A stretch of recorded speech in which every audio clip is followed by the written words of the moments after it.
Plywood floor laying crew. This sixth-floor plywood laying crew and their actions have played a major role in the Kennedy assassination by building alibis over the actions of those involved in the assassination. This group, whose top supervisor was William Bill Shelley, consisted of package delivery people and summer workers, none of whom, certainly not even William Bill Shelley, had the required knowledge of construction work when it comes to this flooring project, although I do not see it as demanding at all. But you cannot outsource this work to any library secretaries, mail wrappers and shipping clerks. In other words, this work has certainly not progressed in the same way as the packing of books by this group. And why are they tasked with this kind of work that should have been bought from a company that specialized in this area and do the job? But then for sure this assassination would not have been succeed, and it is a big question mark if the members of this group only participated in building a sniper nest for midday shooting. And why are the boxes piled up, only one row that just barely covers the windows of the sixth floor on the east side, which blocks the view from the Daltex building, and this corridor, left wide, has served as a quick escape after the shooting. However, the people at the grassroots level of this group, who were foreign nationals, are not on my criminal investigation tables, because I see them only as completely innocent workers in this project, hired to do something whose ultimate purpose they did not know, such as moving bookcases to make way for the installation of a new floor, even though a sniper nest was built here for the shooter of Kennedy. Jarman affidavit. The operation of this floor-laying crew using it to build alibis is a good example with James Jarman, who was supposed to be on this floor crew, but instead it would seem that he has been on the first floor the whole time, where his stories about Lee Harvey Oswald come from. James Jarman was working on the ground floor when he observed Oswald staring at the window facing Elm Street. Oswald was standing up in the window, and I went to the window also, and he asked me, what were people gathering around the corner for? And I told him that the president was supposed to pass in the morning, and he asked me did I know which way he was coming. And I told him, yes, he'll probably come down Main and turn on Houston and then back again on Elm. Then he said, oh, I see. And that was all. In addition to this, there is one significant contradiction in Jarman's statement. It is recorded in his statement that all the members of the sixth floor plywood group came down at 11:45, after which they went out into the street. But we all know that the persons James Jarman, Bonnie Ray Williams and Harold Norman were watching the parade from the fifth floor window, and Daniel Arthur was the only person left alone outside on the street to watch the parade when Charles Givens accompanied with his friend Edward Shields. But then these three persons, Jarman, Norman and Williams, have left outside and gone to the fifth floor to watch the parade, and there are no recorded reason for this, which makes me wonder if these conversations with Jarman and Oswald on the first floor are complete lie and short stories written by the Dallas Police Department for Jarman to read. Because Troy West, who is also an employee of the Texas School Book Depository and not a member of this plywood laying club, says that he has normally seen Oswald several times a day when he has been at work, but on Friday, the 22nd of November, 1963, he had not seen Oswald even once. Since Troy West was not involved in this plywood club, whose statements completely contradict each other, Troy's statements represent the statements of a completely unbiased and outside person from inside the book depository and its events that would suggest that Oswald was not even in the book depository that day, because he has been preparing for his own maximum performance, which should have brought this ship down back in the days of 1963 if the FBI wasn't so full of Lyndon B. Johnson and George Baham.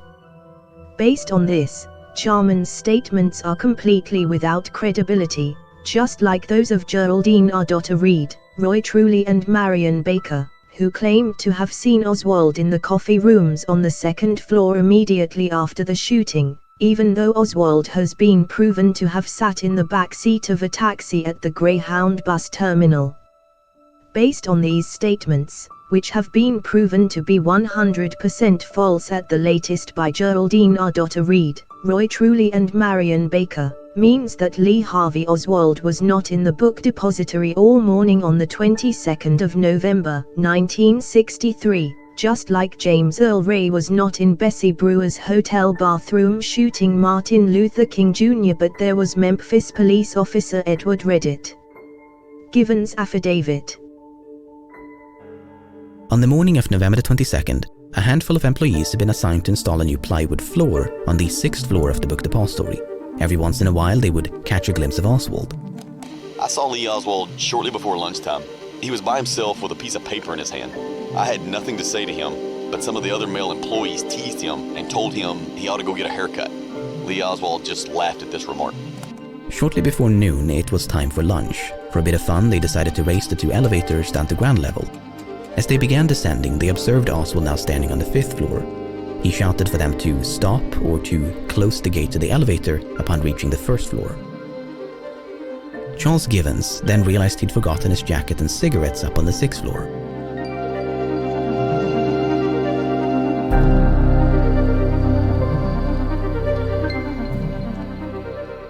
About to return to ground level, Givens spotted Oswald approaching. Lee was coming from the window up front where the shots were fired from. Did you watch where he walked to? Well, no, sir. I didn't pay much attention. I was getting ready to get on the elevator, and I say, "Boy, are you going downstairs?" What did he say to you? I say, "It's near lunchtime," and he said, "No, sir. When you get downstairs, close the gate to the elevator." That meant the elevator on the west side. You can pull both gates down, and it'll come up by itself. What else did he say? That is all. I said, "Okay," and got on the elevator. And with that, Givens became the last person inside the book depository known to have seen Oswald before the assassination. At least, that's the official story. The encounter was fixed at 11:55, more than half an hour before the shooting. But other employees claimed to have seen Oswald in other parts of the building around the same time or even later than Givens. Givens himself provided conflicting accounts. Charles Douglas Givens, who is the last person who, based on the statements, has seen Oswald in the upper floors, but Givens' statement consists almost exclusively of a fairy tale written by another person, which is attributed to Givens.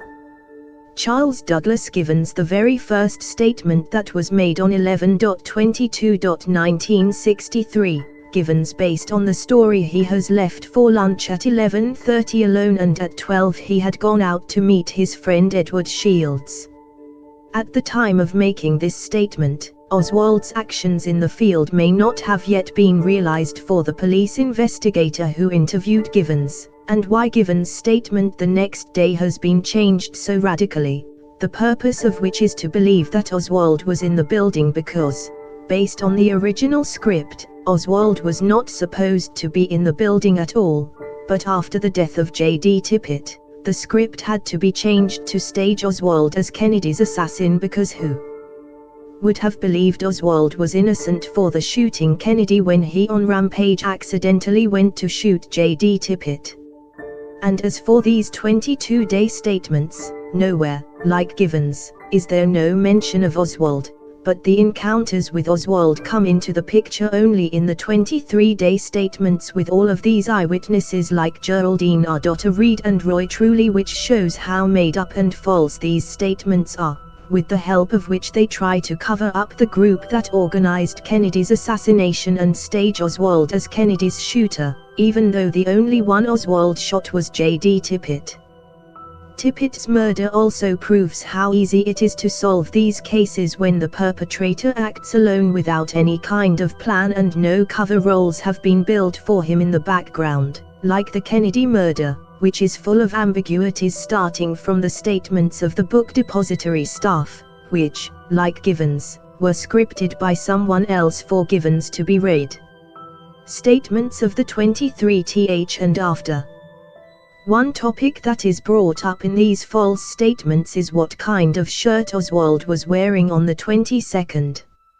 For example, the police have asked Jarman what kind of shirt Oswald was wearing on the 22nd Friday when Kennedy was shot, To which Jarman has replied that he does not remember what kind of shirt Oswald was wearing on Friday. After this, the police have shown the brown shirt that Oswald was wearing when he was arrested to see if Oswald was wearing this shirt on Friday the 22nd, but Jarman says that the shirt is vaguely familiar, but Jarman does not say if Oswald was wearing the shirt when he was at work on Friday the 22nd. These statements from Jarman only proves the fact that he is trying to nicely and carefully avoid these false questions about Oswald's shirt, because Jarman have not even seen Oswald on the day in question, and that is why these answers are so uncertain, and because Oswald inside the book depository was not included in the original plan of Kennedy's murder, but where Oswald is being tried to be forcibly placed afterwards with the help of these statements, because there was a big change in the plans. When this secret agent of Lyndon Johnson and G-men of the FBI goes on rampage mode and went to shoot J.D. Tippit. These statements that are made the day after the assassination of John F. Kennedy are based on the belief that Oswald was in the book depository building, which is completely contradicted by Troy West's statement that he usually sees Oswald every day and often, but however, on November 22, he did not see Oswald at all. Jarman certainly would not want to lie, but because the opposite is the corrupt police of the United States and Dallas, who have already been involved in the assassination of Kennedy, the murder of such a black boy is not felt anywhere, and which Jarman must have been afraid of in these interview situations. Because even though the case does not look like what I am talking about to outsiders, Jarman's position is completely different, which must have included threats, just like with the eyewitnesses of Martin Luther King Jr. assassination. It is a big question mark under what kind of circumstances and the result of blackmail these statements are, if we look at what happened to the only eyewitness to the assassination of Martin Luther King Jr., Grace Walden, who did not agree to identify James Earl Ray as the shooter. Grace Walden was sent to a state mental hospital for 10 years. Where she was led to commit suicide under the influence of drugs that reduce brain function, a suicide in which he nevertheless failed. In addition to all this, Grace Walden was fed chemical compounds that destroy brain functions based on imaginary diseases that caused her memory problems and impairment. In connection with Dr. King's murder, there was also a rumor that eyewitnesses who did not agree to identify Earl Ray as the murderer would be silenced by the government so that Earl Ray could be convicted of the murder. There was also a rumor about these black people in the news that some of them were being detained unjustifiably by the Dallas Police Department, which must have been true because this is the assassination of the president, unlike in the case of Martin Luther King Jr., who was only a black leader. In other words, these statements, which have been proven to be false, do nothing when trying to picture the course of events, which is a completely false picture of what happened inside the book depository. And because these statements try to make you believe that Oswald was at the book depository when he apparently has not even been all morning, and this lie is being tried to be built with these statements of the plywood laying group. Plywood floor laying crew.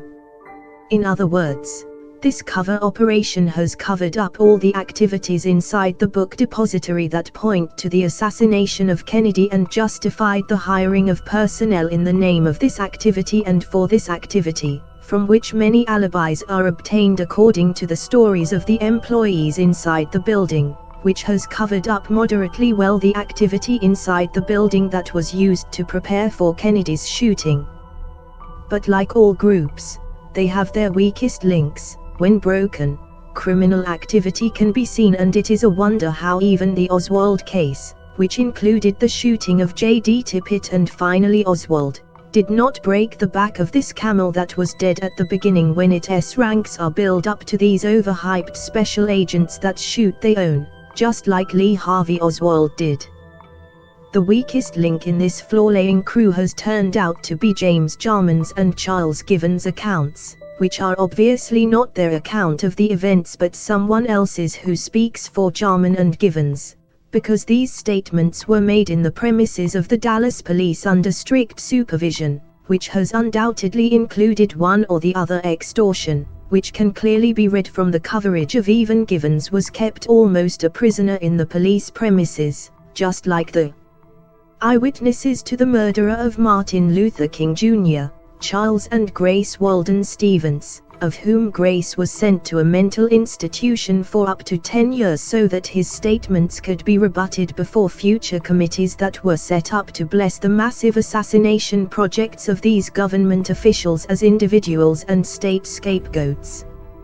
Committees whose arbitrary actions ignore all the evidence and statements made by state authorities such as the state's highest decision makers, the FBI and other authorities about the involvement of these massive assassination projects, whose only motive comes from the state's highest leaders whose wishes these opposition leaders, the eyewitnesses of these assassination project and impartial journalists who have been investigating these cases have been removed from their positions into the graves whose reasons go attributed to individuals without any basis and which they accept, apparently due to some kind of blackmail. But all these citizens who had to die so that the United States massive assassination machine do not reveal, all of these dead people, they have now something that you cannot bought or bribed with the money of government to go barking some grassy knoll like Joshua Thompson, something that you cannot ignore in social media, something that has solved the world's biggest mysteries like who shot Martin Luther King Jr. and where is the murderer of Jucca S. Larty. And all these criminal activities, even this 6th floor plywood laying project which has remained a secret all these 60 years in silence, cannot withstand water and fire in front of the talents of the Finnish national treasure and war hero of corruption, Minna Passi abilities who eats conspiracy theories like breakfast, has left the big and mighty Olli Isotalo from Patria without an alibi, Cone Elevator S and media mogul Anti-Papa Herlin without a cover plan and the White King of the Coalition. And little bit Waco Sawley the two-faced Neonisto without a blue clothes.